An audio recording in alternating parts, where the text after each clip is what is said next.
Good evening. Here we have the Retro-75 transceiver, handily mounted inside the old Tour chassis, and the Sony microphone recommended on the list. It says it's a 300 ohm mic. It should be 600, but hey, it's on the list.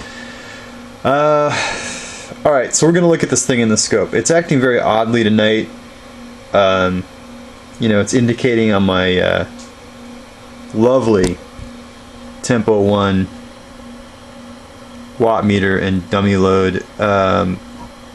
Into the dummy load it says it's putting out a watt tonight, which is really kind of odd because going into the antenna it's saying it's putting in about 10 and it likes to break into oscillation. I'm using an end-fed 100-foot wire with a MFJ tuner with a 4-to-1 balun. Let's ignore my antenna problems for now. Let's look at this modulation issue with the Retro-75. If I go up here to the scope, I am at 1 volt per division with the times 10 attenuator on the probe, and based on my little viewfinder here, I'm not really liking how I'm seeing this scope way up there on the ceiling, but whatever, we'll just deal with that. Hopefully you guys can see it.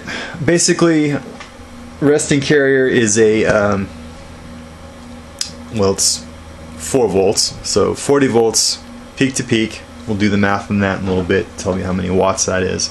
But here's what my modulation looks like. Whiskey 6 India Echo Echo, testing 1 2 3 4 5. So there's the modulation pattern. And actually, let's leave the transmitter cooking here. Let's see with the light off if we can. 1 2 3. Can we even see the LED lighting up?